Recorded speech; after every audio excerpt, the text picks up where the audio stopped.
जाएंगे, जब राधा राधा नाम श्याम मिल जाएंगे, जब राधा राधा नाम श्याम मिल जाएंगे, जब राधा राधा नाम श्याम मिल जाएंगे, कन्हैया मिल जाएंगे, श्याम मिल जाएंगे, कन्हैया मिल जाएंगे, जो राधा राधा नाम श्याम मिल जाएंगे, जो राधा राधा नाम मिल जाएंगे।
हरिओम मुंटे मल्ला भैया,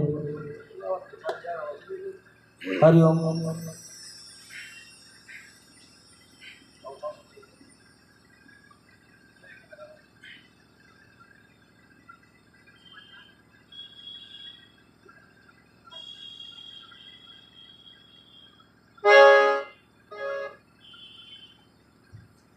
बोलिए कृष्णचंद्र भगवान की जय हो, वृंदावन बिहारी लाल की जय हो। प्यारे, कल की कथा में हम आप सभी भक्तों ने राजा परीक्षित की कथा का रसपान किया कि राजा परीक्षित का किस प्रकार जन्म होता है और राजा परीक्षित जब अपनी मैया उत्तरा के उदर में थे तो भगवान नंद नंदन किस प्रकार राजा परीक्षित की रक्षा करते हैं और उस उदरस्थ शिशु का जन्म होता है। उसके बाद कुछ समय व्यतीत होता है। पांडव लोग राजा परीक्षित को हस्तिनापुर का राजा बना देते हैं और पांचों पांडव उत्तर दिशा की तरफ निकल पड़ते हैं।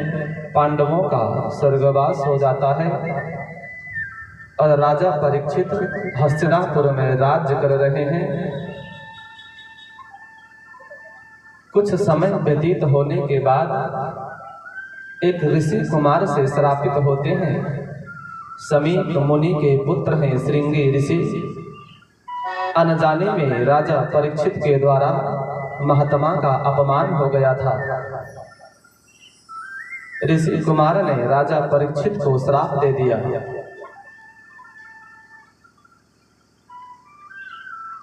ऋषि के गले में मरा हुआ सर्प पड़ जाता है।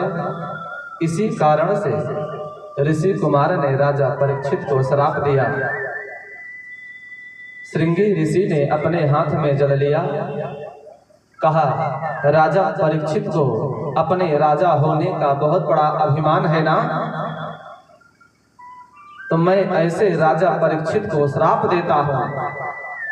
अपने दाहिने हाथ में कमंडल से जल लेते हैं और तुरंत श्राप दे दिया। क्या कहा, कि इति लंघित मर्यादम अतक्षकः सप्तमे हनि। इतना कहने के बाद में राजा परीक्षित को लक्ष्य करके वह जल राजा परीक्षित की तरफ निवेदित कर दिया जाता है। राजा परीक्षित को श्राप हो गया कि आज के 7वें दिन तक्षक के डसने से राजा परीक्षित की मृत्यु हो जाएगी। और राजा परीक्षित जैसे ही श्राप की बात सुनते हैं, समस्त आसक्तियों का परित्याग करके, राजसी ठाट बाट को छोड़ करके, घर द्वार छोड़ करके निकल पड़ते हैं और पहुंच गए हैं कल कल निनादनी पतित पावनी भगवती गंगा जी के तट पर। गंगा जी के तट पर पहुंचते हैं, कुशासन बिछाते हैं, कुशासन लगा करके राजा परीक्षित बैठ जाते हैं। और राजा परीक्षित अपने मन में बहुत प्रसन्न होते हैं। क्यों? किसी के जीवन के एक पल का भरोसा नहीं है प्यारे। पता नहीं इस पल मुख से आवाज निकल रही है, अगले पल निकले या ना निकले, कौन जानता है इस बात को। लेकिन राजा परीक्षित बहुत प्रसन्न थे। क्यों? क्योंकि उन्हें ऐसा श्राप मिला कि 7 दिन तक राजा परीक्षित की मृत्यु नहीं हो सकती है। 7 दिन तक राजा परीक्षित को कोई मार नहीं सकता है। और एक बात प्यारे याद रखना, 7 ही दिन में सबको यहाँ से चले जाना है। 8वें दिन कोई जीवित नहीं रहेगा। 7 दिन में सब लोग मर जाएंगे। अब आप लोग सोच रहे होंगे पंडित जी क्या कह रहे हैं, हम कथा सुनने आए हैं, श्राप लेने आए हैं। अरे प्यारे, 7 दिन में सच में सबको मर जाना है। क्यों? क्योंकि 8वां दिन आता ही नहीं है।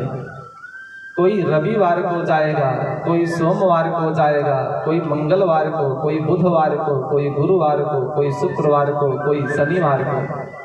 तो 7 ही दिन में सबको यहाँ से चले जाना है।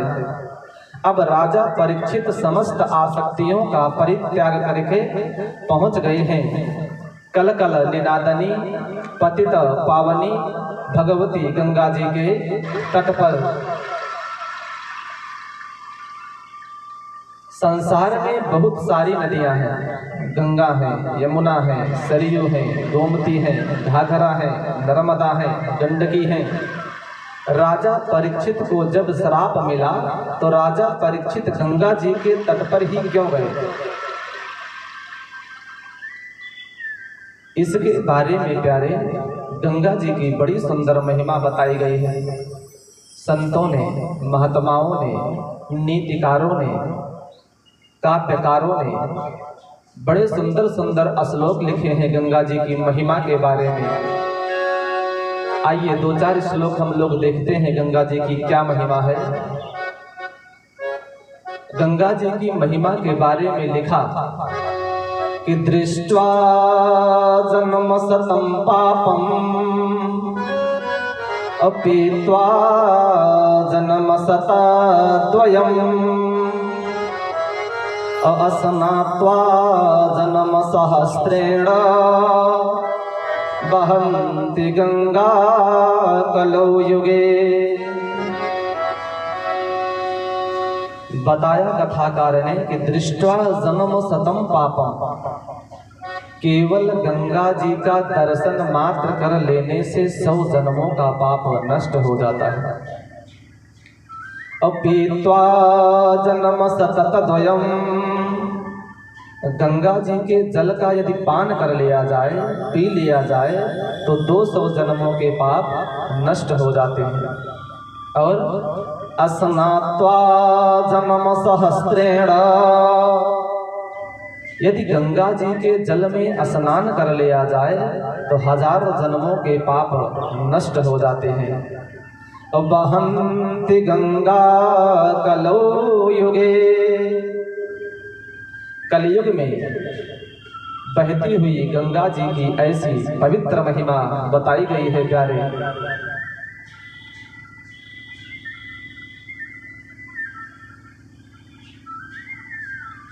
और बताया गया कि गंगा गंगे तियो ब्रूयाति योजना नाम सतैरपि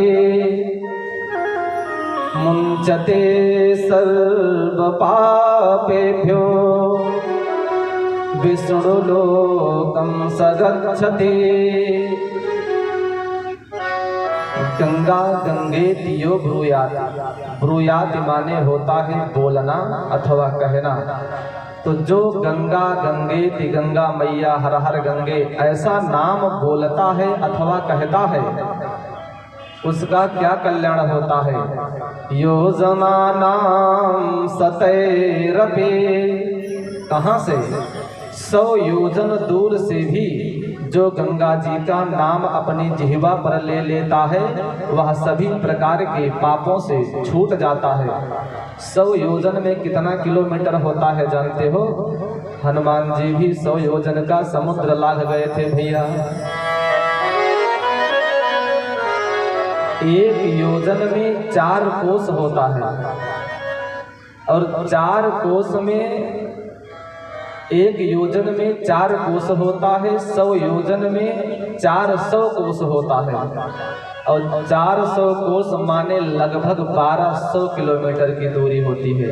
1 कोस में 3 किलोमीटर की दूरी लगभग मापी जाती है। तो 1200 किलोमीटर की दूरी से जो पतित पावनी भगवती गंगा जी का नाम ले लेता है उसके समस्त पाप नष्ट हो जाते हैं और उसके ऊपर भगवती गंगा जी की कृपा हो जाती है।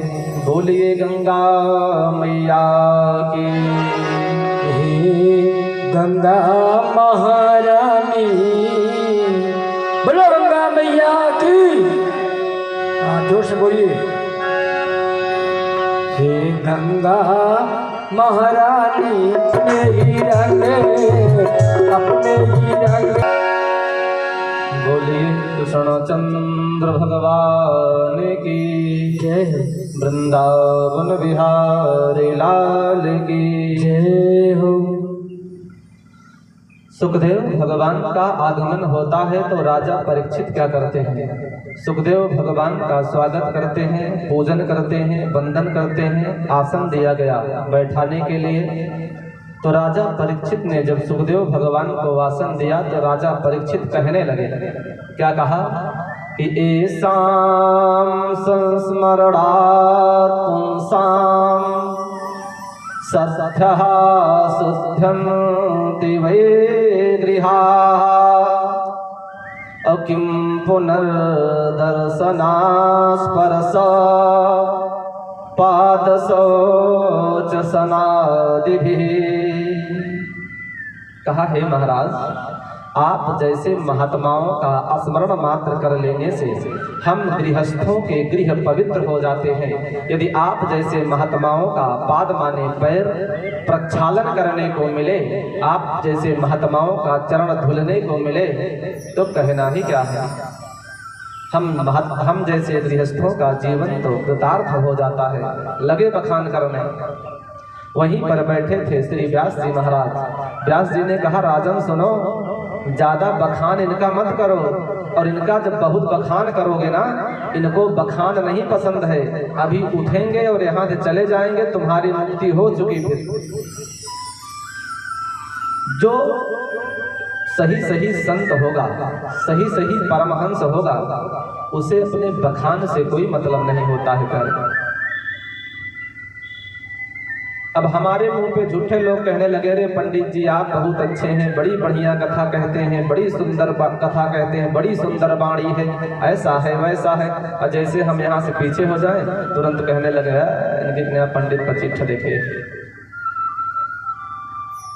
तो सुखदेव भगवान को बखान नहीं पसंद है। इनके पिता ने कहा, व्यास जी ने राजा परीक्षित से, बखानो मत, नहीं तो चले जाएंगे। ये समझ लो कि तुम्हारे ऊपर परमात्मा की कृपा हो गई है, ये आ गए हैं। डायरेक्ट इनसे प्रश्न करो, जो पूछना है वही बात करो। और राजा परीक्षित तुरंत वही करते भी हैं।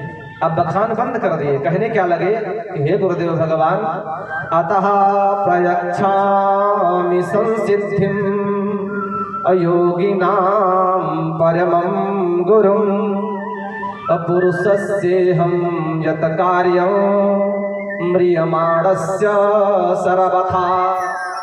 कहा, हे योगियों के गुरु, हे परमहंस, मेरा आपसे प्रश्न है। मैं यह जानना चाहता हूँ कि जो मनुष्य सर्वथा मरणासन्न हो उसे क्या करना चाहिए। यह प्रश्न सुखदेव भगवान को इतना अच्छा लगा, इतना अच्छा लगा, इतना अच्छा लगा कि सुखदेव भगवान किसी की वंदना भी नहीं करते हैं, किसी देवी देवता की स्तुति भी नहीं करते हैं, तुरंत कथा प्रारंभ कर देते हैं। सुखदेव भगवान ने कहा, राजन, तुम्हारा प्रश्न इतना उत्तम है कि इससे तुम्हारा ही कल्याण नहीं, पूरे मनुष्य समाज का कल्याण होगा। और पूरे मनुष्य समाज के कल्याण के लिए तुमने बड़ा अच्छा प्रश्न पूछा है। तुरंत सुखदेव भगवान कथा प्रारंभ कर देते हैं। कहने लगे कि राजन सुनो, जो जीव सर्वथा मरणासन्न हो उसे क्या करना चाहिए। तस्माद् भारत सर्वात्मा भगवानीश्वरो हरिः श्रोतव्यः कीर्तितव्यश्च स्मर्तव्या श्रेक्षता भयम्। जो मनुष्य सर्वथा मरणासन्न हो उसे क्या करना चाहिए। इस पूरे ब्रह्मांड को भगवान के स्वरूप मानना चाहिए और करे क्या, वो भगवान की कथा सुने। श्रोतव्या माने भगवान की कथा सुने, और दूसरा कीर्तितव्या भगवान के नाम का कीर्तन करे। स्मरणतव्या भगवान के नाम का स्मरण करे, माने भगवान के नाम का जप करे, भगवान को याद करे। आप लोगों ने यूट्यूब, फेसबुक के माध्यम से, सोशल मीडिया के माध्यम से एक संत को देखा होगा जो इस समय श्री धाम वृंदावन में विराजमान है। परम पूज्य संत श्री प्रेमानंद जी महाराज, वो बार बार यही बताते हैं कि नाम जप करो, नाम जप करो। नाम जप की बड़ी सुंदर महिमा है प्यारे। तो आज व्यास जी भी महाराज बता रहे हैं, सुखदेव भगवान बता रहे हैं कि श्रोतव्यः कीर्तितव्यश्च स्मर्तव्या माने भगवान के नाम का स्मरण करो, नाम जप करो, कल्याण हो जाएगा। कहे तो रहे हैं नाम जप करने के लिए, लेकिन आगे बताया जा रहा है कि जन्म लाभः परपुंसः अन्ते नारायणः स्मृति। भगवान के नाम का स्मरण करने के लिए तो कह रहे हैं, लेकिन लोग कहते हैं अभी नहीं करेंगे, आगे करेंगे, अभी तो जवानी है, जवानी में क्या भजन करना, वृद्धा अवस्था आएगी तो भजन करेंगे। अरे प्यारे, पता नहीं वृद्धा अवस्था आएगी कि नहीं आएगी, कौन जानता है इस बात को। इसलिए जब तक सांस चल रही है तब तक तो कहो। अरे निःश्वासे नहीं विश्वासः कदा रुद्धो भविष्यति। इस सांस का कोई भरोसा नहीं है, पता नहीं कब रुक जाए, और हम लोग वृद्धा अवस्था का इंतजार कर रहे हैं। श्री सुखदेव भगवान से राजा परीक्षित कह रहे हैं, कहा भगवान आप कह रहे हैं भगवान की कथा सुननी चाहिए, भगवान के नाम का स्मरण करना चाहिए, भगवान के नाम का भजन करना चाहिए, लेकिन अंतिम समय में जब कोई भजन करेगा तो अंतिम समय में तो भजन वैसे भी नहीं हो पाता है। क्यों? अरे प्राण प्रयाण समय का भावाता पीते कंठावरो धन विधो स्मरणों को तास्ते। जब प्राण प्रयाण का समय आता है ना, तो कफ वात पित्त के कारण हमारा आपका सबका कंठ अवरुद्ध हो जाएगा, और जब कंठ अवरुद्ध हो जाएगा तो भगवान के नाम का भजन नहीं हो पाएगा प्यारे। इसलिए बाल्या अवस्था से ही भगवान के नाम का भजन करना चाहिए। अच्छा, जब वृद्धा अवस्था आती है, प्राण प्रयाण का समय आता है, तो हमारे आपके जो सगे संबंधी हैं ना, यही भजन नहीं करने देते हैं। आप लोग अनुभव करना जो मैं कहने चल रहा हूँ। मान लो बाबा जी घर पर लेटे हुए हैं, उनकी अंतिम सांसें चल रही हैं, वो मरने वाले हैं। तो जो बाबा जी की नतनी पनतनी बिटिया आती है ना सासुर से, वो बाबा जी को हिलाती है, बाबा जी पिताजी, हे बाबा हमका चिन्हत हा हम ही तहा बिटिया, अपना नाम लेके हम फलानी बोलत है, हमका चिन्हत हा। बाबा जी के शरीर में असहनीय पीड़ा हो रही है, वहां पर भगवान के नाम का भजन करना चाहिए, जप करना चाहिए, लेकिन ये सगे संबंधी ही अंतिम समय में भगवान के नाम का भजन नहीं करने देते हैं भैया। इसलिए बाल्यावस्था से ही भगवान के नाम का भजन करते रहना चाहिए।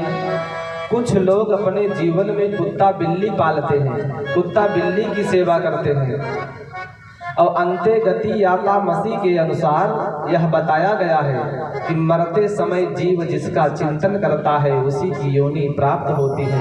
और जब कुत्ते बिल्ली में प्रेम लगा रहेगा तो मरने के बाद कुत्ता बिल्ली ही बनना पड़ेगा। कथा आप लोग आज सुनेंगे,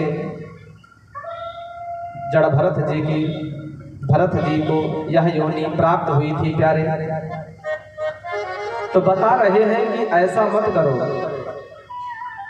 सुखदेव भगवान राजा परीक्षित को बताते हुए बता रहे हैं, कहा राजन सुनो, तस्माद भारत सर्वात्मा भगवानीश्वरो हरि।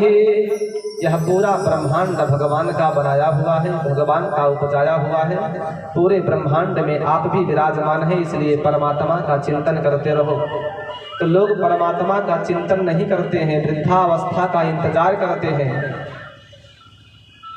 प्यारे, जो मनुष्य का जीवन मिला है इस कलयुग में 100 वर्ष की आयु निर्धारित की गई है। त्रेता युग सतयुग में 1 लाख वर्ष की आयु थी, त्रेता युग में 10,000 वर्ष की आयु हुई, पीछे से एक एक जीरो हटता जा रहा है। और जब द्वापर युग आया तो 1000 वर्ष की आयु मिली मनुष्य को, और जब कलयुग आया तो 100 वर्षों की आयु मनुष्य को दी गई कि इस कलयुग में मनुष्य 100 वर्ष जिएगा। लेकिन 100 वर्ष जीता कौन है?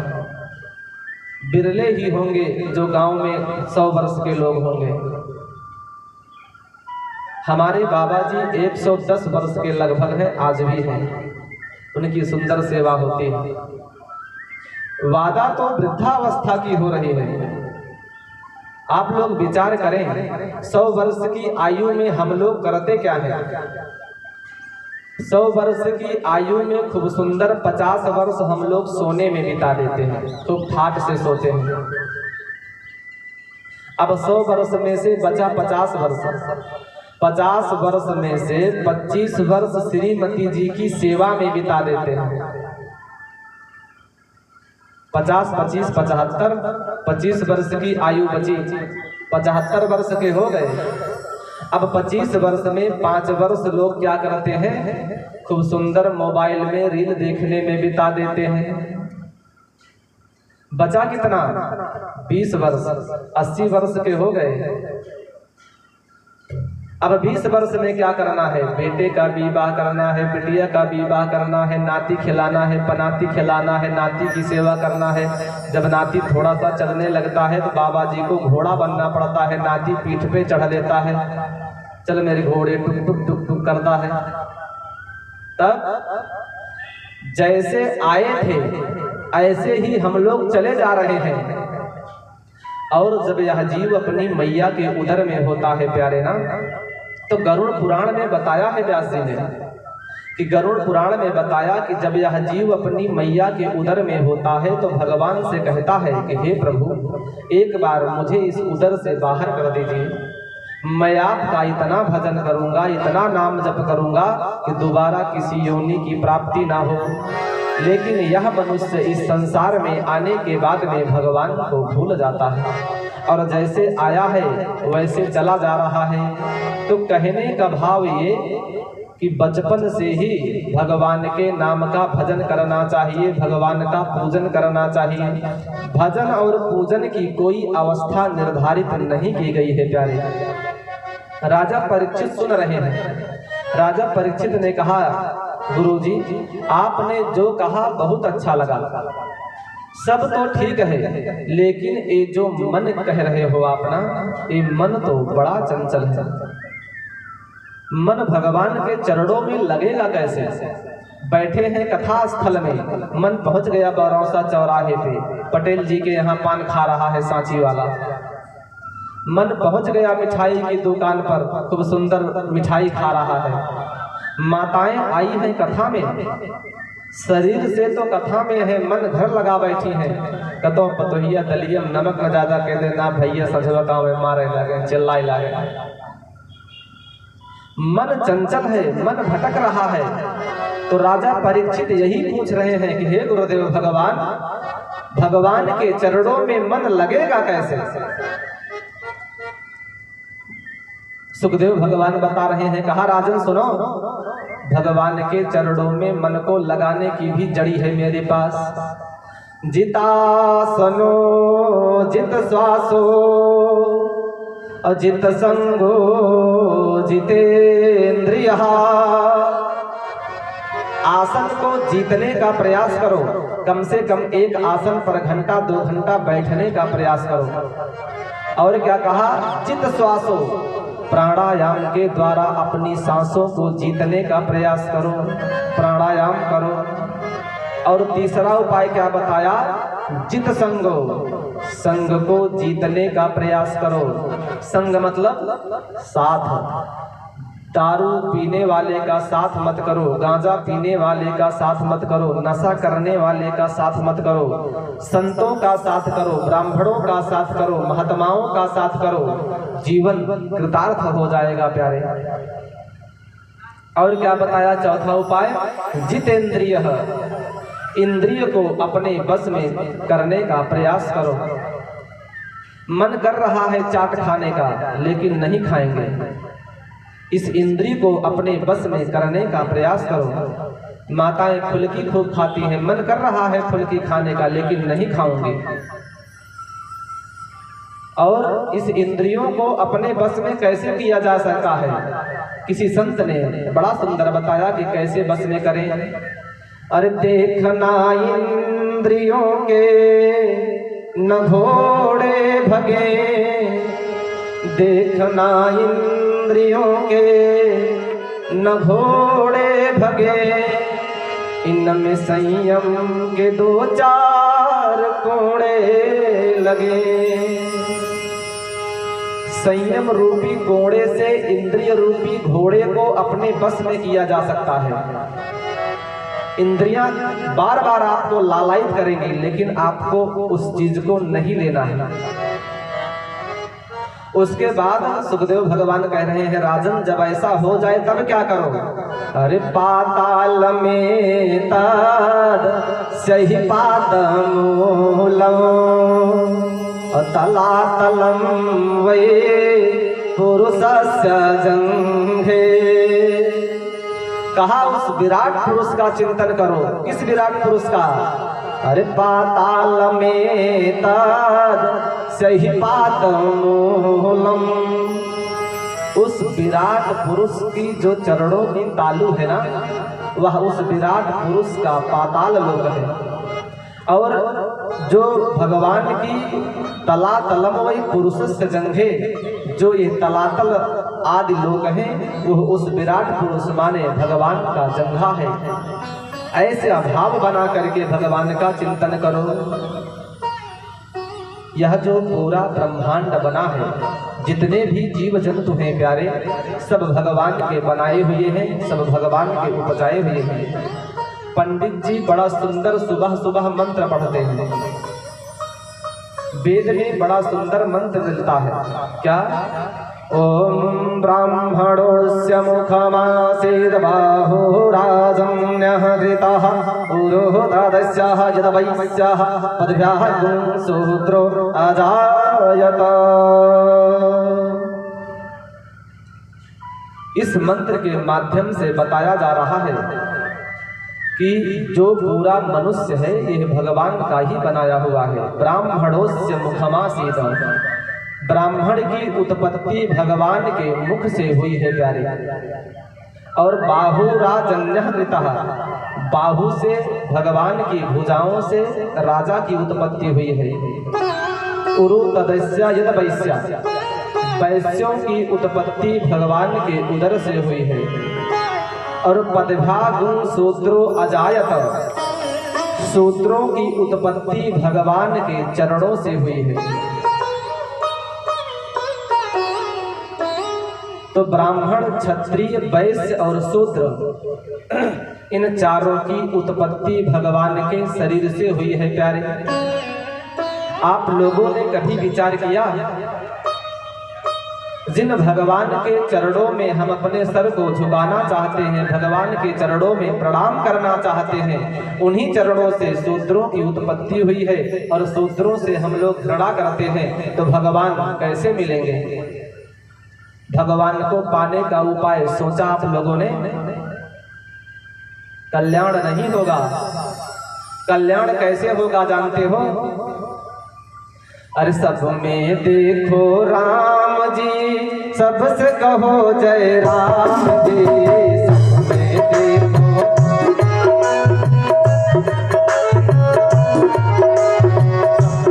देखो राम जी, सबसे कहो जय राम जी। सब में देखो राम जी, सबसे कहो जय राम जी। सब में देखो राम जी, सबसे कहो जय राम जी। राम रमे हैं सब जग में, अज नहीं विरोध का काम जी।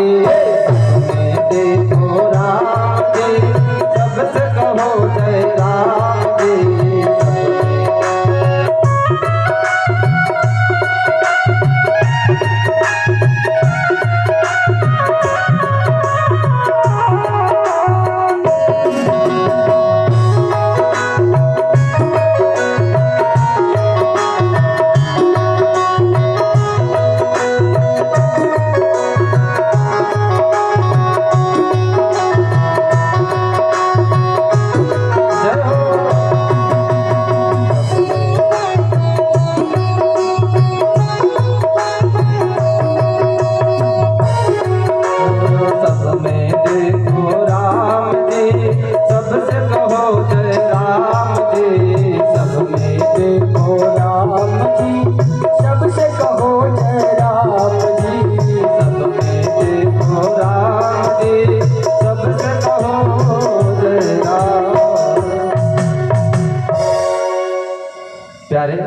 सब में भगवान का दर्शन करना चाहिए, सब में परमात्मा का दर्शन करना चाहिए। आप लोग विचार करें कि भगवान सबसे जल्दी किसे मिलते हैं। आप लोग सोच रहे होंगे कि मैं कथा कह रहा हूँ, मैं पंडित जी हूँ, व्यास मंच पर बैठा हूँ, तो भगवान मुझे जल्दी मिलेंगे। नहीं, मैं इसका समर्थन नहीं करता हूँ। भगवान किसको जल्दी मिलते हैं बताओ? अगर भगवान पंडित जी को जल्दी मिलते तो विदुर जी किस जाति के थे आप लोग बताइए। अगर भगवान बहुत पढ़े लिखे विद्वान व्यक्ति को मिलते तो गजेंद्र कितना पढ़ा लिखा था आप लोग बताइए। अगर भगवान ब्राह्मणों को जल्दी मिलते तो सबरी किस जाति की थी आप लोग बताइए। अरे भगवान प्यारे कुछ भी नहीं देखते हैं, विद्वान पढ़ा लिखा स्वच्छ अस्वच्छ कुछ नहीं देखते हैं हमारे परमात्मा। सबरी मैया ने बार बार भगवान से कहा कि सरकार मैं तो नीच जाति की हूँ, मैं तो अधम जाति की हूँ। जब बार बार अपने को ऐसा सबरी महारानी ने प्रकट किया तो भगवान राघवेंद्र सरकार ने मुस्कुराते हुए कहा माँ मैं किसी भी नाते को नहीं मानता हूँ, मैं सिर्फ एक नाते को मानता हूँ और वह नाता जिसके पास होगा मैं उसके पास दौड़ता हुआ चला जाऊंगा। मेरे लिए ब्राह्मण क्षत्रिय वैश्य शूद्र सब समान है। परम पूज्य संत गोस्वामी तुलसीदास जी ने रामचरितमानस में लिखा कि राघवेंद्र सरकार ने क्या कहा कि कह रघुपति सुनो भामिनी बाता, कह रघुपति सुनो भामिनी बाता, कह रघुपति सुनो भामिनी बाता, कह रघुपति सुनो भामिनी बाता। मानहु रे भक्ति करना राधे, भक्ति करना।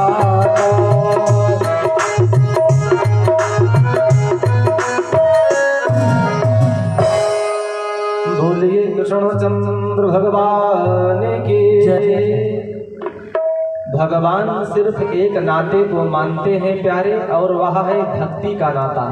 जिसके हृदय में भक्ति मैया विराजमान होंगी, भगवान उसे अवश्य दर्शन देंगे।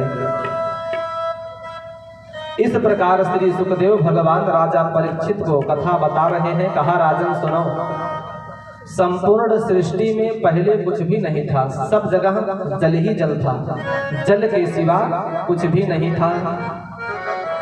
और जल में जो शयन करता है, नार माने होता है जल, अयन माने होता है शयन करने वाला।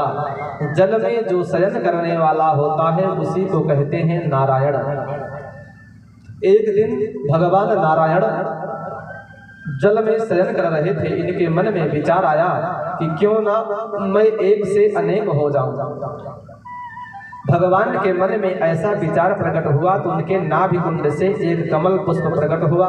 उस कमल पुष्प के ऊपर ब्रह्मा जी प्रकट हुए। ब्रह्मा जी चारों दिशाओं में देखना चाहते हैं, इसलिए इनके चार मुख हो जाता है। अब ब्रह्मा जी विचार करने लगे कि मुझे जन्म देने वाला कौन, मैं आया कहां से। बहुत विचार किया ब्रह्मा जी ने, लेकिन पता नहीं लग पाया। तो उस कमल नाल के सहारे ब्रह्मा जी नीचे उतरने लगे। कई हजार वर्ष व्यतीत हो गया, लेकिन ब्रह्मा जी पता नहीं लगा पाए कि उन्हें जन्म देने वाला कौन। और जब फिर पुनः ऊपर आते हैं तो इनको दो शब्द सुनाई देता है, ता और पा। तो ब्रह्मा जी ने दोनों शब्दों को मिला दिया, और जब दोनों शब्दों को मिला दिया तो बन गया तप। तो ब्रह्मा जी तप करने लगे, और जब तप करने लगे तो भगवान विष्णु प्रकट हो जाते हैं। और प्रकट हो करके यहीं पर ब्रह्मा जी को चतुश्लोकी भागवत का उपदेश देते हैं। चतुश्लोकी भागवत ब्रह्मा जी को सुनाई है भगवान ने। ब्रह्मा जी को जब चतुश्लोकी भागवत सुना दिया भगवान ने, और ब्रह्मा जी को कहा कि तुम सृष्टि के विस्तार में लग जाओ। तो ब्रह्मा जी ने कहा, सरकार आप सृष्टि के विस्तार के लिए कह रहे हो, और कहीं मेरे मन में अभिमान आ गया तब। तो भगवान ने बड़ा सुंदर उदाहरण दिया। कहा, ब्रह्मा जी जब तुम्हारे मन में अभिमान आएगा ना तो सुनो, सृष्टि का जब विस्तार नहीं हुआ था तब मैं था, और जब सृष्टि का विस्तार हो जाएगा तब मैं रहूंगा, और जब सृष्टि का विनाश हो जाएगा जो शेष तत्व बचेगा वह मैं ही रहूंगा। कैसे? एक सोने की बिस्किट आप लीजिए, उसको आप क्या कहेंगे? सोना। जब आप उसे सोनार के यहाँ ले जाएंगे ना तो उसकी वो सिकड़ी बनाएगा, झुमकी बनाएगा, नथनी बनाएगा, बाली बनाएगा, हार बनाएगा, 3 तल्लहिया 5 तल्लहिया झुमका बनाएगा। है सोना, लेकिन परिवर्तित हो गया, नाम चेंज हो गया। सोने की झाली, सोने की बाली, सोने की चैन, विस्तार हो गया ना, परिवार बढ़ गया। और जब उस सोने की झाली बाली चैन को एक ओखली में रख के जब कूटा जाता है तो क्या बचता है? केवल वही सोना बचता है। तो यही बताया विष्णु जी ने ब्रह्मा जी को। कहा, जब कुछ नहीं था तो मैं था, और जब सब कुछ हो जाएगा तब भी मैं रहूंगा, और जब सब कुछ नष्ट हो जाएगा तब भी मैं रहूंगा। तुम्हें इसमें अभिमान करने की आवश्यकता नहीं है, तुम सृष्टि का विस्तार करो। अब ब्रह्मा जी सृष्टि के विस्तार में लग गए भैया। ब्रह्मा जी के 10 पुत्र हुए, ब्रह्मा जी के पुत्र हुए मारीची, मारीची के पुत्र हुए कश्यप, और कश्यप महाराज की 13 पत्नियां हुई। 13 पत्नियों में से 2 पत्नियों की कथा विशेष रूप से मिलती है। एक का नाम है दिति और दूसरी का नाम है अदिति। दिति माने होता है द्वैत भाव, अदिति माने होता है अद्वैत भाव। जहाँ पर द्वैत भाव अर्थात अपने और पराये का भेदभाव होता है ना, वहाँ पर आसुरी शक्तियों का जन्म होता है। और अदिति माने अद्वैत भाव, जहाँ अपने पराये का भेदभाव नहीं होता है, वहाँ पर देवताओं का जन्म होता है। तो दिति के माध्यम से जितनी संतानें जन्म लेती हैं वह सब राक्षस होती हैं, और अदिति मैया के माध्यम से जितनी संतानों का जन्म होता है सब देवता कहे जाते हैं। यह भेदभाव माताओं में ही देखने को मिलता है प्यारे। अगर 2-3 देवरानी जेठानी है घर में और एक गाय लग रही हो तो 2.5 लीटर दूध दे रही हो, सबके बच्चे हों, तब वहाँ देखो भेदभाव। जबरदस्ती अपने बच्चे को मार मार के दूध पिलाती है। अरे पी लिया, देखा था पीक मोटाई जाता है, तोहरे देही मासूम न चढ़ा गया, पीऊ जल्दी से, मार मार पिलाती है माताएं। यह द्वैत भाव है, अपने पराये का भेदभाव। अरे देवरानी का बेटा है तो क्या हुआ, तुम्हारा भी तो बेटा है। जहाँ ऐसा भाव होगा, अद्वैत भाव होगा, जहाँ पर अपने पराये का भेदभाव नहीं होगा, वहाँ देवताओं का जन्म होगा। और जहाँ अपने पराये का भेदभाव होगा प्यारे, वहाँ असुरों का जन्म होगा। तो एक दिन प्रजापति कश्यप जी महाराज यज्ञशाला में बैठे हुए थे, यज्ञपति की आराधना कर रहे थे। राक्षस किसे कहते हैं जानते हो? गोस्वामी तुलसीदास जी ने रामचरितमानस में लिखा कि राक्षस कहते किसे हैं। अरे माना ही मातु पिता नहीं देवा, माना ही पिता नहीं देवा, माना ही माते, माना ही माते, पिता नहीं देवा, माना ही माते, पिता नहीं देवा, साधु न चलता पवन देवा।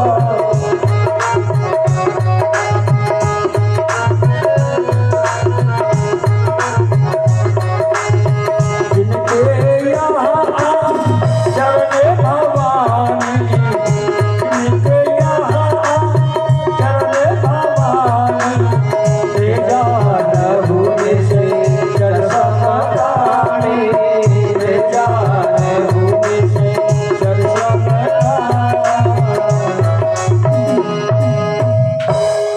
बोलिए कृष्णचंद्र भगवान की जय हो।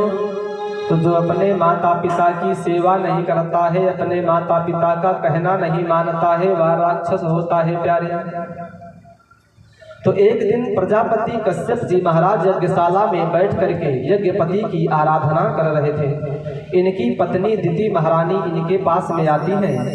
कहा महाराज, यह धनुर्धर कामदेव मुझ अबला पर जोर जता करके मुझे आपके लिए बेचैन कर रहा है। आप शीघ्र मेरी इच्छा की पूर्ति करो।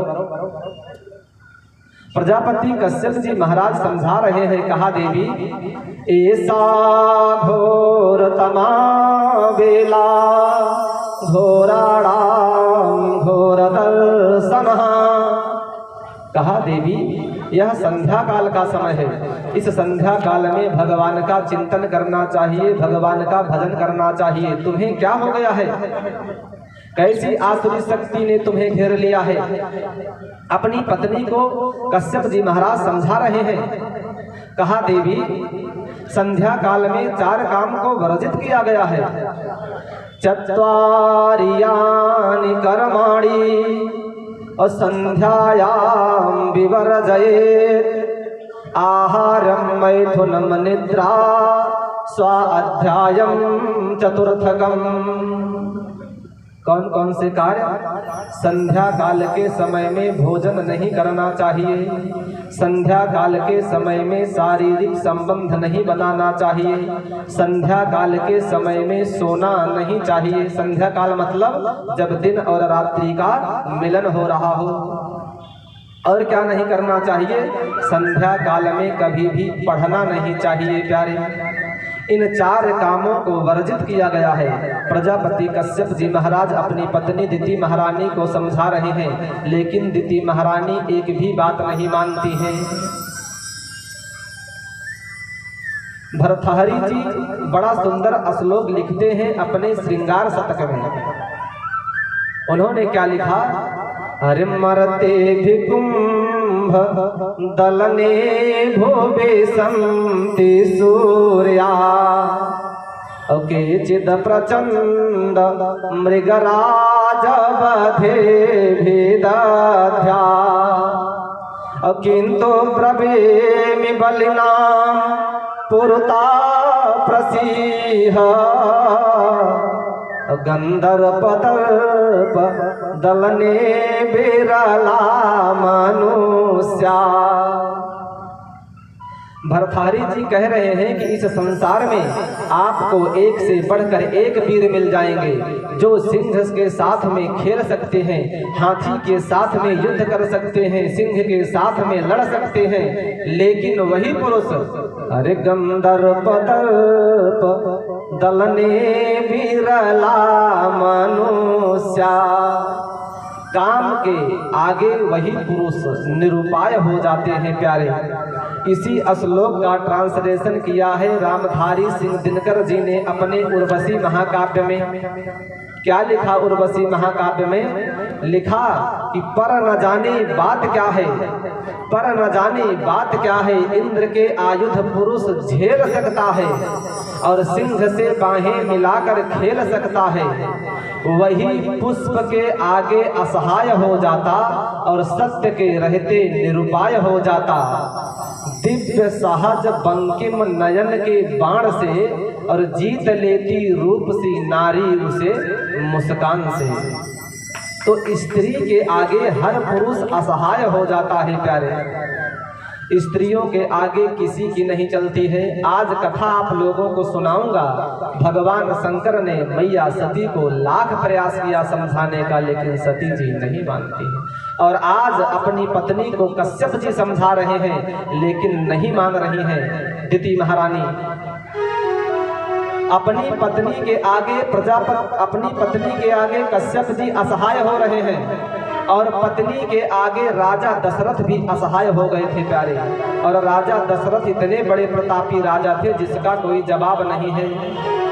गोस्वामी तुलसीदास जी ने रामचरितमानस में लिखा कि राजा दशरथ कितने बड़े प्रतापी राजा थे।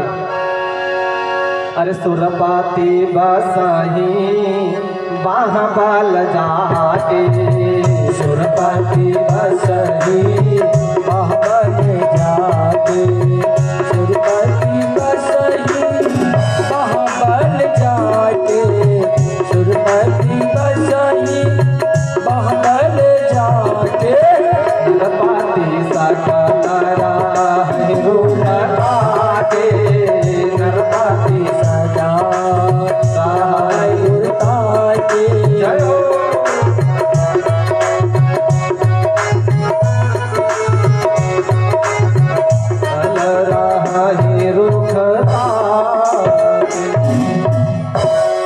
इतने बड़े प्रतापी राजा थे राजा दशरथ कि सुरपति बसहि बाहुबल जाके। सुरपति माने होता है देवता के राजा, देवता लोग माने जिनकी भुजाओं में देवता लोग निवास करते थे। और नरपति सकल राहि रुख ताके माने जो पृथ्वी लोक के राजा थे। ये सभी लोग राजा दशरथ के इशारे को देखते रहते थे कि राजा दशरथ मुझे भी कुछ काम करने के लिए कहते। इतने बड़े प्रतापी राजा थे। ऐसे प्रतापी राजा, इतने महान राजा की दशा क्या हो गई एक पत्नी के सामने। गोस्वामी तुलसीदास जी ने रामचरितमानस में लिखा कि राजा दशरथ कैसे हो गए। अरे सो सोनी पियारी सी गयो सुखाई, सो सुन कियरी से दयो सुनाई सुना कियरी से दयो सुनाई देखव काम ताप बढ़ाई देखव काम पर ताप बढ़ाई देखव काम ताप बढ़ाई। तो अपनी पत्नी के क्रोध को देख करके राजा दशरथ हक्के बक्के रह जाते हैं प्यारे। इतने बड़े प्रतापी राजा थे। तो पत्नी के आगे किसी भी पुरुष की नहीं चलती है। हर पुरुष अपनी पत्नी के आगे असहाय हो जाता है। सत्य के रहते हुए भी वह निरुपाय हो जाता है। उस पुरुष के आगे कोई उपाय नहीं रह जाता है। तो आज कश्यप जी महाराज अपनी पत्नी दिति महारानी को समझा रहे हैं, लेकिन दिति महारानी कुछ भी नहीं मानने को तैयार हैं। प्रजापति कश्यप जी महाराज यज्ञशाला से उठते हैं, दिति महारानी की इच्छा की पूर्ति करते हैं, स्नान करते हैं। स्नान करके पुनः यज्ञशाला में आकर बैठ जाते हैं। और इधर जब दिति महारानी का कामद ज्वर शांत हुआ तो यज्ञशाला के बाहर खड़ी होकर के कश्यप जी महाराज से प्रार्थना करने लगे। कहा, महाराज मुझसे बहुत बड़ी गलती हो गई, आप मुझे क्षमा करें। यह माताओं का स्वभाव होता है, जब गलती हो जाती है तब क्षमा मांगने लगती हैं अपने स्वामी से। हे गलती हो गई यार, माफ कर जा, न हो, दोबारा इस गलती न करब, एक बार माफ कर दे, दोबारा न करब। अब तू जवन कहबे वह मान ले हम, लेकिन दोबारा न करब, एक बार माफ कर दे। तो यही कहानी दिति महारानी भी कर रही है। कहा, हे सरकार मुझसे गलती हो गई, आप मुझे माफ कर दीजिए, क्षमा कर दीजिए, अब ऐसी गलती दोबारा नहीं होगी। लेकिन कश्यप जी महाराज को तो क्रोध लगा है प्यारे। कश्यप जी महाराज क्रोध भरी दृष्टि से दिति जी की तरफ देखते हैं और श्राप दे दिया। कहा, अरे मूर्ख, तूने मेरी बात नहीं मानी ना, मैं तुम्हें श्राप देता हूँ कि तुम्हारे उदर से 2 संतान जन्म लेगी, दोनों राक्षस होंगी और वह अपने कार्य से पूरी प्रजा को रुलावेंगी, तुम राक्षस को जन्म दोगी। जब इस प्रकार श्राप दे दिया ना तो दिति महारानी रोने लगी। और माताओं के पास जब कोई उपाय नहीं बचता है तो रोना लास्ट चारा बचता है। दिति महारानी जब रोने लगी तो कश्यप जी को दया आ गई भैया। और जब दया आ गई तो उन्होंने कहा, देवी सुनो, रो मत, रोने से काम नहीं चलेगा, राक्षस तो जन्म लेंगे तुम्हारे उदर से, लेकिन देवी सुनो, मैंने तुम्हें श्राप दिया है तो मैं तुम्हें आशीर्वाद देता हूँ। तुम्हारे पुत्र तो राक्षस होंगे, लेकिन तुम्हारा पौत्र माने नाती कैसा होगा? अरे सवई महा भागवतो महात्मा महानुभावो महता महिष्ठ। कहा, देवी तुम्हारा जो पौत्र होगा वो महाभागवत होगा, परम भागवत होगा, भगवान का अनन्य भक्त होगा। और जब भागवत भगवान की कथा कही जाएगी, सुनी जाएगी, तो तुम्हारे नाती की भी कथा कही सुनी जाएगी। बोलिए कृष्णचंद्र भगवान की जय हो, वृंदावन बिहारी लाल की जय हो। और तू है मोहन मेरा बोलिए कृष्णचंद्र भगवान की जय हो। इस प्रकार जब कश्यप जी ने कहा तो दिति महारानी खुश हो गई, प्रसन्न हो गई कि चलो कम से कम मेरा जो नाती होगा वह भगवान का परम भक्त होगा। अब धीरे धीरे समय व्यतीत होने लगा। भागवतकार ने लिखा कि पूर्णे वर्ष सते साध्वी अपुत्रो प्रसुसुवे यमौ। जब 100 वर्ष पूर्ण हो गया तो दिति महारानी के उदर से 2 संतानों का जन्म होता है। तो हिरणाक्ष और हिरण्याकश्यप इनका नाम होता है। यह दोनों अपनी मैया के उदर में 100 साल तक रहे। अब धीरे धीरे समय व्यतीत होने लगा। हिरणाक्ष और हिरण्याकश्यप का जन्म हुआ और जब दोनों का जन्म होता है तो पृथ्वी पर अमंगलमय सूचक उत्पात होने लगे प्यारे। बड़े बड़े वृक्ष नीचे पृथ्वी पर गिरने लगते हैं, बड़ी जोर की हवाएं चलने लगती हैं, आसमान में बिजलियां चमकने लगती हैं, बड़े जोर की गर्जना होने लगती है। ऐसा लगता है कि कोई भयानक आपत्ति काल आ गया है। सभी देवी देवता हाथ जोड़ करके भगवान विष्णु की प्रार्थना करने लगे। कहा सरकार रक्षा करो, रक्षा करो, रक्षा करो। अब जब दोनों का जन्म हुआ तो दोनों का नामकरण संस्कार हुआ प्यारे। एक का नाम रखा गया हिरण्याक्ष और दूसरे का नाम रखा गया हिरण्यकशिपु। हिरण्याक्ष माने क्या होता है? हिरण माने सोना, अक्ष माने नेत्र। जिसके नेत्र हमेशा दूसरों के धन पर लगे हों उसे हिरण्याक्ष कहते हैं। और हिरण्यकशिप किसे कहते हैं? हिरण माने सोना, कशिप माने चादर। जो पूरे ब्रह्मांड की लक्ष्मी को अपना बनाना चाहता हो, जो लक्ष्मीपति बनना चाहता हो, उसे कहते हैं हिरण्यकशिप। अब दोनों का उत्पात पृथ्वी पर धीरे धीरे होने लगा। दोनों की आसुरी प्रवृत्तियां बढ़ने लगी। संत महात्मा लोग परेशान होने लगे। कथा मिलती है प्यारे कि हिरण्याक्ष ने पृथ्वी मैया का हरण कर लिया, माने पृथ्वी जी को चुरा लिया हिरण्याक्ष ने। अब आप लोग बताइए कि पृथ्वी का कोई हरण कर सकता है क्या? अरे बड़ा सुंदर श्लोक लिखा है नीतिकार ने। क्या बताया कि हसन्ति पृथ्वी नृपति नराणा हसन्ति काला विधि वैद्यराजम् हसन्ति लक्ष्मी न च दानदेयम् हसन्ति नारी मम रक्षणीयम्। पृथ्वी उस राजा के ऊपर हंसती है जो राजा यह कहता है कि यह मेरी पृथ्वी है। पृथ्वी किसी की नहीं है प्यारे, पृथ्वी सिर्फ भगवान की है। जहां आज मैं बैठ करके कथा कह रहा हूं, पता नहीं मुझसे पहले कितने लोग कथा कह चुके होंगे और मेरे बाद कितने लोग कहेंगे, कोई नहीं जान सकता है। तो यह पृथ्वी मेरी नहीं है, यह पृथ्वी सिर्फ भगवान की है। और लिखा कि हसन्ति काला विधि वैद्यराजम्। काल उस वैद्य के ऊपर हंसता है जो वैद्य यह कहता है कि इस मरीज को मैं बचा लूंगा, इसे मरने नहीं दूंगा। काल जिसको पकड़ लिया हो उसे कौन डॉक्टर या वैद्य बचा सकता है? कोई नहीं बचा सकता है। और लिखा कि हसन्ति लक्ष्मी न च दानदेयम्। लक्ष्मी उस मनुष्य के ऊपर हंसती है जो मनुष्य यह कहता है कि ये मेरी लक्ष्मी है, मैंने कमाया है। दान पुण्य सत्कर्म नहीं करता है, लक्ष्मी उसके ऊपर हंसती है प्यारे। अरे लक्ष्मी मनुष्य की नहीं है, लक्ष्मी तो सिर्फ नारायण की है। जो मनुष्य ऐसा कहता है कि लक्ष्मी मेरी है, लक्ष्मी मैया उसके पास से चली जाती है नारायण के पास में।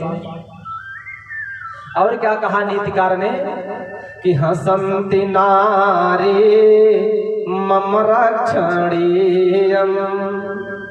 नारी माने स्त्री उस पुरुष के ऊपर हंसती है जो पुरुष यह कहता है कि मैं इस स्त्री की रक्षा करूंगा। स्त्री स्वयं चाहेगी तभी वो अपनी रक्षा कर सकती है, कोई पुरुष किसी स्त्री की रक्षा नहीं कर सकता है। तो आज हिरण्याक्ष ने पृथ्वी का हरण कर लिया। पृथ्वी मैया रसातल में चली गई और इधर ब्रह्मा जी सृष्टि के विस्तार में लगे हैं। सृष्टि का विस्तार नहीं हो पा रहा है। ब्रह्मा जी बहुत चिंतित हुए। ब्रह्मा जी अपने मन में विचार करने लगे। इतने में ब्रह्मा जी के शरीर से एक तेज निकलता है। वह तेज दो भागों में विभाजित होता है। एक भाग हुआ पुरुष और दूसरा भाग हुआ स्त्री। तो जो भाग हुआ पुरुष वे हुए स्वयंभू मनु और जो भाग हुआ स्त्री वे हुई महारानी शतरूपा। तो स्वयंभू मनु और शतरूपा इनसे भई नर सृष्टि अनूपा। तो ब्रह्मा जी ने मनु और शतरूपा को कहा कि तुम दोनों लोग सृष्टि के विस्तार में लग जाओ। मनु और शतरूपा ने हाथ जोड़ा, कहा सरकार पृथ्वी मैया तो इस समय रसातल में चली गई हैं, पहले उनके उद्धार के बारे में सोचो, विस्तार होगा कहाँ। तो ब्रह्मा जी सोच ही रहे थे कि ब्रह्मा जी के नासिका छिद्र से एक बाराह शिशु निकला, और जैसे ही बाराह शिशु निकला वह गजराज के समान हो गया। बोलिए बाराह भगवान की। बाराह भगवान का प्राकट्य हो गया। अब बाराह भगवान पृथ्वी मैया के उद्धार के लिए रसातल चले गए हैं, और जब रसातल बाराह भगवान चले गए तो इधर हिरणाक्ष क्या कर रहा है? पूरे ब्रह्मांड में घूम रहा है। इसके बराबरी का कोई वीर नहीं मिल रहा है। और मिल गए नारद जी। नारद जी से कहा कि मेरी बराबरी का कोई वीर नहीं मिल रहा है नारद, तुम ही मेरे साथ युद्ध करो। नारद ने कहा, अरे राम राम भैया, मैं युद्ध करता नहीं हूँ, मैं युद्ध करवा देता हूँ। एक दिन मैंने निवेदन किया था कथा में कि जो दो लोगों में झगड़ा लगा दे उसे नारद कहते हैं, और जो भगवान का दर्शन करा दे उसे नारद कहते हैं। तो नारद ने कहा कि मैं युद्ध नहीं करता हूँ, लेकिन हिरणाक्ष तुम्हारे बाजुओं में बहुत खुजली हो रही है ना, खुजली शांत हो जाएगी। जाओ, रसातल से एक बाराह शिशु अपने दाढ़ पर पृथ्वी मैया को रख के लेकर के आ रहा है। तुम जाओ, वही बाराह शिशु तुम्हारे बाजुओं की खुजली मिटा देगा। अब हिरणाक्ष चला बड़ी वेग से भैया, बाराह भगवान के पास पहुंच गया। बाराह भगवान अपनी दाढ़ पर पृथ्वी मैया को दांत पर रख करके लेकर के आ रहे हैं। पीछे से हिरणाक्ष आक्षेपित कर रहा है, भगवान को छेड़ रहा है, डिस्टर्ब कर रहा है।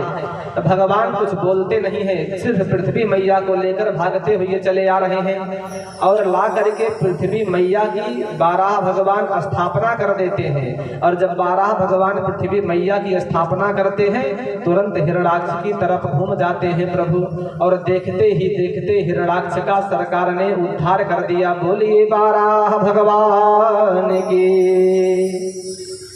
हिरणाक्ष लोभ का प्रतीक है, और आज भगवान जो हैं ये संतोष के प्रतीक हैं। अरे गोधन गज धन बाजी धन और रतन धन खानी, और जब आवई संतोष धन सब धन धूरि समान। तो भगवान संतोष के प्रतीक हैं और हिरणाक्ष लोभ के प्रतीक है। आज संतोष ने लोभ पर विजय प्राप्त किया है, और इसी बात को गोस्वामी तुलसीदास जी ने रामचरितमानस में लिखा कि बिनु संतोषन काम न साही, काम वछत सुख सपन्यु नाही। बोलिए कृष्णचंद्र भगवान की, वृंदावन बिहारी लाल की। सुखदेव भगवान राजा परीक्षित को कथा बताते हुए बता रहे हैं। कहा, राजन सुनो, जब मनु और शत्रुपा जी हो गई तो ये दोनों सृष्टि के विस्तार में लग गए। अब मनु महाराज के यहाँ मनोस्तु शतरूपायाम अत्रित्रस्य कन्यस्य जग्गिरे, आकुति देवहूति चा प्रसूति ऋतु विश्रुतः। मनु और शत्रुपा जी के यहाँ 3 कन्याओं का जन्म हुआ, आकुति, देवहूति और प्रसूति। और इनके यहाँ 2 पुत्रों का जन्म होता है, प्रियव्रता उत्तान पादौ मन पुत्रो महोजसो। प्रियव्रत और उत्तान पाद नाम के 2 पुत्र हुए।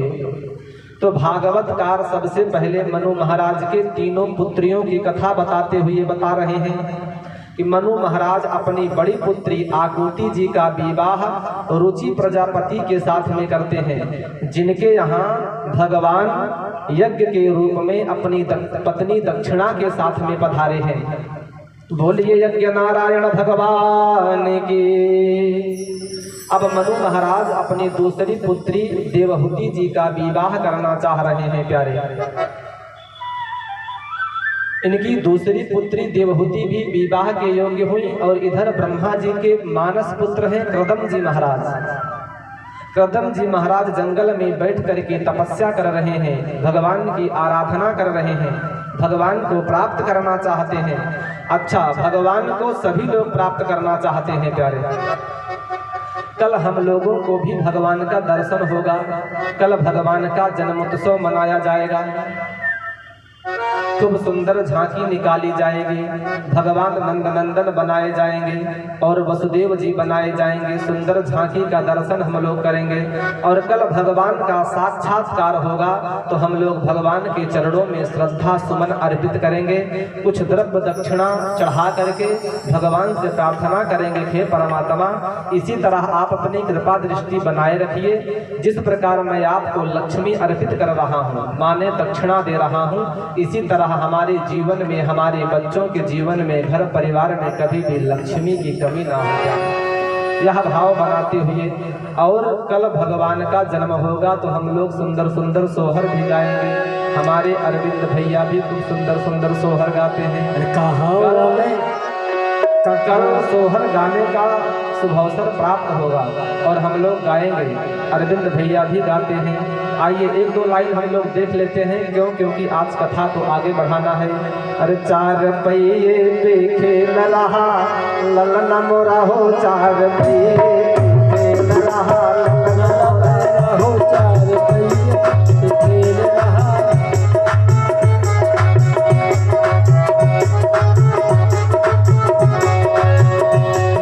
ले लो ससुर जी ललना मोरा, ससुर जी ललना मेरा, तुमको बाबा कहेगा लल्ला मेरा हो, चार पहिए खेल रहा लल्ला मेरा।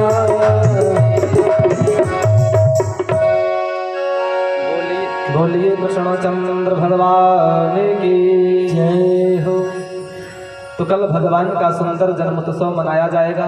कल की कथा में आप लोग अवश्य पधारें, भगवान की दिव्य छटा का दर्शन हम लोग करेंगे, अपने जीवन को कृतार्थ करेंगे। तो ब्रह्मा जी के पुत्र हुए कर्दम जी महाराज। कर्दम जी का विवाह देवहूति जी के साथ में तय होता है और कर्दम जी जंगल में जा करके भगवान की आराधना कर रहे थे। इनके मन में भाव आया कि विवाह हो जाता तो अच्छा था, मैं भी गृहस्थ जीवन देख लेता। तो भगवान तुरंत प्रकट हो गए। कहा कर्दम जी, मनु महाराज अपनी पुत्री देवहूति जी के साथ में आएंगे, तुम उनसे विवाह कर लेना। तो कर्दम जी ने कहा महाराज विवाह तो कर लूंगा, लेकिन आपको मुझे वचन देना होगा कि मेरे यहाँ आप पुत्र रूप में जन्म लेकर के आएंगे और तुरंत मैं घर द्वार छोड़ करके चला जाऊंगा। भगवान ने कहा ठीक है, मैं तुम्हारे यहाँ पुत्र रूप में जन्म लेकर के आऊंगा। अब मनु महाराज और इनकी पत्नी शत्रुपा जी, इनकी बिटिया देवहूति जी कर्दम जी के आश्रम में पहुंच गए हैं। कर्दम जी तीनों लोगों के लिए आसन बिछाते हैं। तो मनु महाराज और उनकी पत्नी शत्रुपा जी आसन पर बैठ जाती हैं और जैसे ही देवहूति जी कर्दम जी को देखती हैं, मन ही मन इनको अपना पति मान लेती हैं। कर्दम जी के बिछाए हुए आसन पर देवहूति जी नहीं बैठती हैं, अपना दाहिना कर कमल रखती हैं और उसी पर बैठ जाती हैं। तो कर्दम जी ने विचार किया कि ये कन्या तो विवाह के योग्य है, बड़ी ही योग्य है, बड़ी ही सुयोग्य है।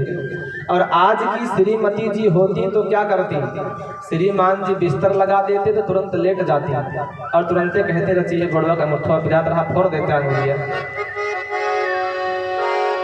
लेकिन देवहूति जी ने ऐसा कुछ नहीं किया।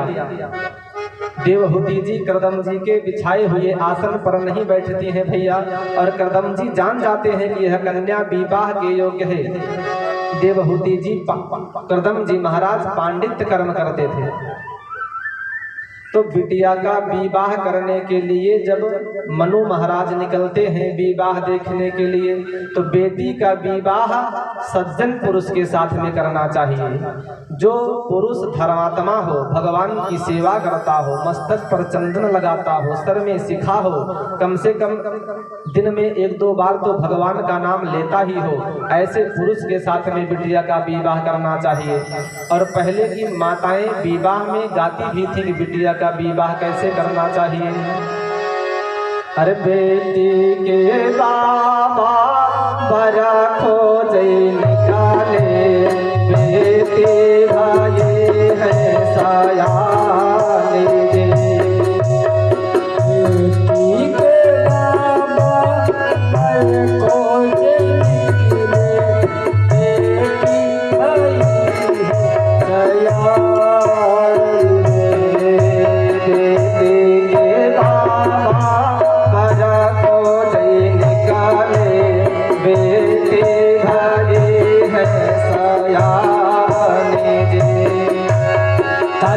हो राज बेटी के बाबा भाई को ये निकले बेटी भाई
कृष्णचंद्र भगवान की जय हो।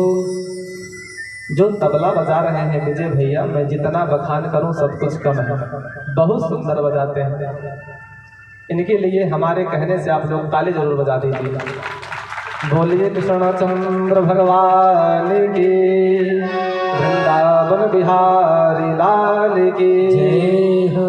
तो कृदम जी महाराज जान जाते हैं कि यह देवी विवाह के योग्य है। विवाह हो जाता है, मनु और शत्रुपा जी लौटकर अपने घर आ जाते हैं। अब कृदम जी महाराज अपनी पत्नी जी के साथ में समय व्यतीत करने लगे हैं। धीरे धीरे समय व्यतीत होने लगा प्यारे। इनके यहाँ 9 कन्याओं का जन्म हो गया। अभी तक भगवान नहीं आए पुत्र के रूप में, और आज के समय में 2-3 कन्या जिस पिता को हो जाती है, उस पिता बेचारे की हालत खराब हो जाती है।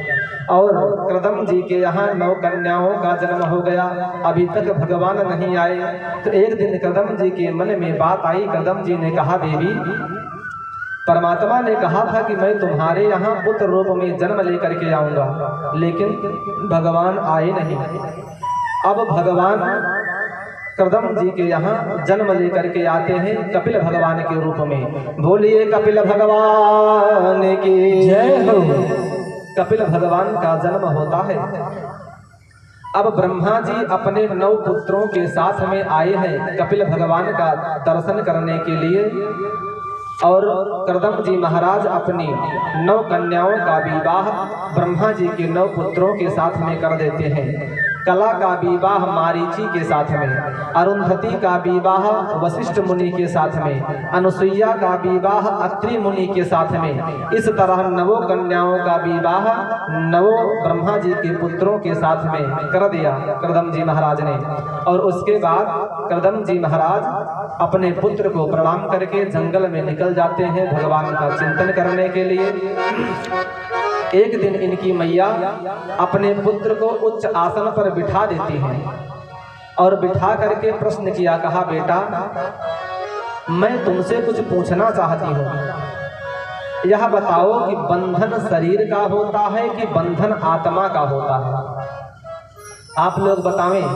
आप लोगों ने देखा होगा प्यारे कि घर में जब बाबा जी लोग चारपाई पर पड़े रहते हैं तो कहते हैं ना कि हे भगवान, अब तो मुक्ति मिल जात तो बड़ा बढ़िया रहा। तो मुक्ति होती किसकी है? मुक्ति शरीर की होती है कि मुक्ति आत्मा की होती है? यही प्रश्न दिति महारानी ने अपने पुत्र से किया, देवहूति महारानी ने अपने पुत्र से किया। इनके पुत्र ने कहा, मैया, शरीर की मुक्ति के बारे में बात कर रही हो? अरे शरीर की मुक्ति होती ही नहीं है। क्यों? यह शरीर 5 तत्वों से मिलकर बना है। क्षिति जल पावक गगन समीरा। तो कृदम कपिल भगवान ने कहा, मैया, जो जिस चीज से बना है उसी चीज में जब मिल जाता है तो उसका बंधन कैसा, उसकी मुक्ति कैसे? आकाश तत्व आकाश तत्व में मिल गया, जल तत्व जल तत्व में मिल गया, अग्नि तत्व अग्नि तत्व में मिल गया। तो जो जिससे बना था उसी में मिल जाता है तो उसका बंधन कैसा, उसकी मुक्ति कैसे? तो इनकी मैया ने कहा बेटा मुक्ति आत्मा की होती है।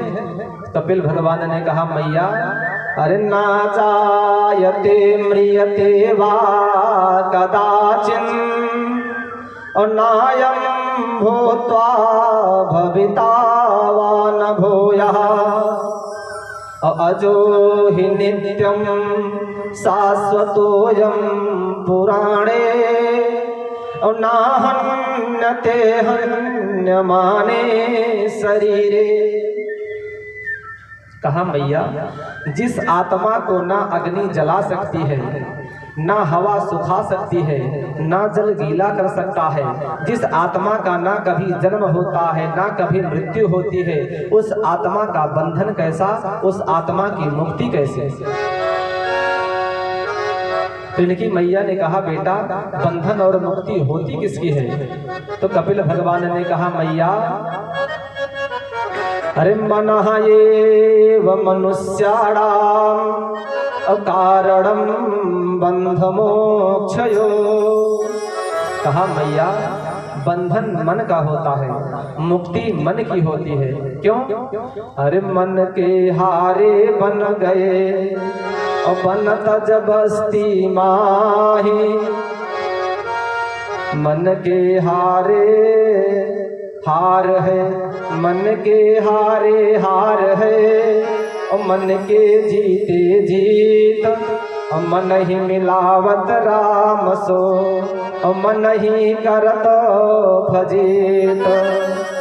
मन के हारे बन गए और बनत जबस्ती माही और कह कबीर मन लालची कतहु ठहरत नाया। कहा मैया बंधन मन का होता है, मुक्ति मन की होती है। इस प्रकार अपनी मैया को कपिल भगवान ने उपदेश दिया।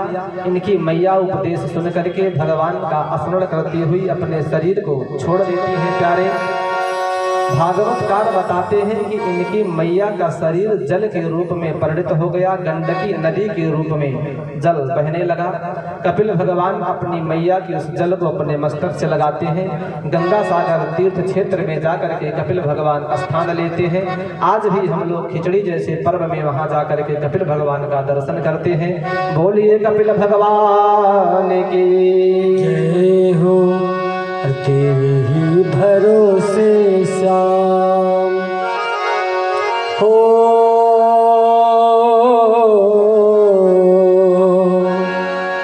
एक बार प्रेम से बोलिए, बोलो कृष्ण कन्हैया लाल की। उठा के दोनों हाथ बोलिए। तेरे ही भरोसे बाबा मेरा परिवार था, मेरा परिवार था, आज भी है और कल भी रहेगा।